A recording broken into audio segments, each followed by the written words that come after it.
Good morning, have a nice day. 1893 1893 यह एक खास वर्ष है। इस दिन 12 जून 1893 को दक्षिण अफ्रीका के शहर पीटर मैरिट्सबर्ग के रेलवे स्टेशन से महात्मा गांधी को धक्के देके अंग्रेजों ने बाहर फेंक दिया था कि तू इंडियन है, तू ब्लैक है, तुझे ट्रेन में चढ़ने का कोई हक नहीं। पुरानी घटना है। लगभग 128-129 वर्ष हो चुके हैं। 128 वर्ष बहुत लंबा समय होता है भाई। इतने में तो हालात बदल चुके होने चाहिए। मुझे तो पक्का यकीन था कि हालात बदल चुके, क्योंकि पैसे देकर ही सही मोदी साहब जब अमेरिका में अपनी बड़ी बड़ी रैलियां करवाया करते थे, पैसे तो देने पड़ते हैं, वैसे भीड़ कहाँ इकट्ठी होती है। अमेरिका जैसे देश में तो लोगों को सिर खुरकने का टाइम नहीं होता, और इसकी रैलियां, इसके भाषण सुनने कौन आएगा। तो मुझे महसूस हुआ कि अब इंडियंस की वैल्यू बढ़ गई है। अब कोई मुल्क ऐसा नहीं है जहां पर हिंदुस्तानी होने के कारण हमें रोका या टोका जाए।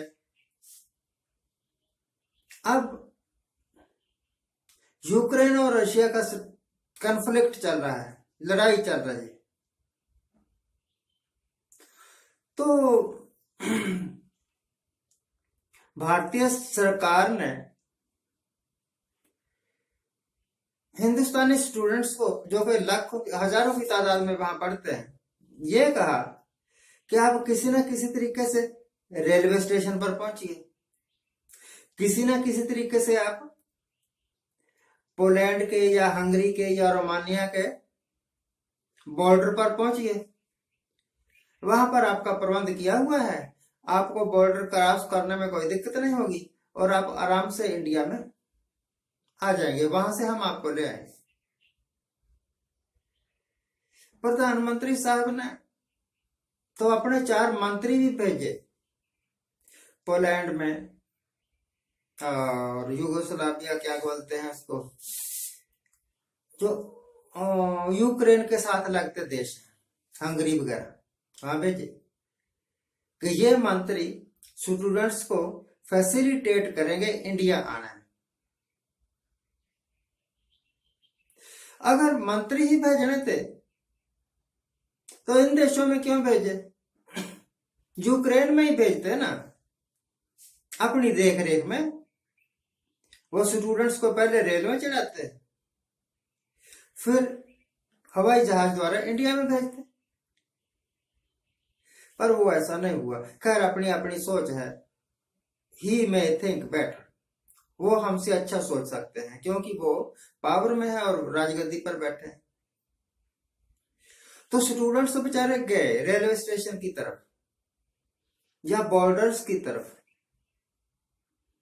क्योंकि गवर्नमेंट ऑफ इंडिया की एडवाइजरी थी कि आप जाइए रेलवे स्टेशन पर, अब वहां स्वागत होगा आपका। तो स्टूडेंट्स ने बताया, एनडीटीवी वाला बता रहा था कि ट्रेन में घुसना नहीं दिया किसी ने। जहां पर आर्मी खड़ी थी, कुटाई पिटाई कर करके इनको बाहर फेंका, जाओ भाग जाओ। पोलैंड वाले, उन्होंने बोर्ड लगा दिया, नोटिस बोर्ड,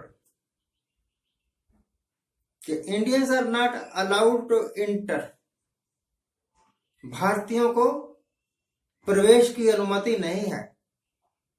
है तो हिंदी में, पर एक खबर की कटिंग मैंने देखी, मैं कोशिश करूंगा कि आपको भी दिखाऊं।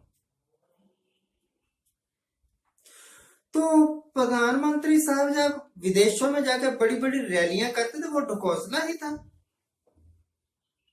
जिस वक्त असली टेस्ट हुआ कि हिंदुस्तानियों की, भारतीयों की, इंडियंस की कितने की इज्जत है, कितने की वैल्यू है विदेशों में, वहां तो जूते फिर पड़ गए, लड़कों को लड़कियों को धक्के देके बाहर निकाल दिया, और आप कहते हैं कि आप विश्व गुरु हैं। काहे के विश्व गुरु भाई? आपकी तो 2 कौड़ी के बराबर भी इज्जत नहीं है विदेशों में। जब आपके ऑफिसर्स की कोई बात नहीं सुनता, आपकी एडवाइजरी के मुताबिक अगर कोई इंडियन स्टूडेंट चलने की कोशिश करता है तो वहां मार पड़ जाती है, जूते पड़ जाते हैं। तो महात्मा गांधी 128-29 वर्ष पहले जब धक्के खा के नीचे गिरा, उस वक्त जो इंडियंस की हालत थी वही आज है। बदला क्या? तरक्की क्या की? मैंने सड़कें बना दी, मैंने पुल बना दिए, कोई तरक्की नहीं है। ये तो हर एक देश में बनते हैं, हर एक मुल्क में सड़कें होंगी ना, हर एक मुल्क में ओवर ब्रिजेस होंगे और हमसे बढ़िया होंगे। हर एक मुल्क में रेल होगी, एयरपोर्ट्स होंगे, हवाई सेवाएं होंगी। कर हमने तो अपने जहाज बेच दिया, गरीबी आ गई थी भैया। जैसे किसी के घर में गरीबी आ जाए ना तो वो अपनी औरत के जेवर बेच देता है, बर्तन बेच देता है। क्या करना, गुजारा करना पड़ेगा, मुश्किल है। तो इनको भी गुजारा करना था, इस करके क्या करें, मजबूरी है। एयरपोर्ट बेच दो, एयरलाइन ही बेच दो, रेलवे बेच दो, रेलवे स्टेशन बेच दो, रेलगाड़ियां बेच दो, और बेच थू थू हो रही है चारों तरफ कि आप कितने काबिल हैं इसकी। शर्म करो। गवर्नमेंट शुड फील अशेम्ड कि वो कुछ नहीं कर सकी, ना डेवलपमेंट के फ्रंट पर, ना इज्जत कमाने के फ्रंट पर। इज्जत कमाई जाती है, पैसे देकर खरीदी नहीं जाती, जिस तरह आप रैलियों में लोगों को पैसे देकर बना लेते हैं। आज के लिए इतना ही। जिनका आज जन्मदिन है उनको हैप्पी बर्थडे, जिनकी आज मैरिज एनिवर्सरी है उनको बहुत बहुत शुभकामनाएं। दोस्तों, आप कभी किसी टेस्ट में फेल मत होना, जैसे मोदी साहब हमेशा हर एक टेस्ट में फेल हो जाते हैं। धन्यवाद।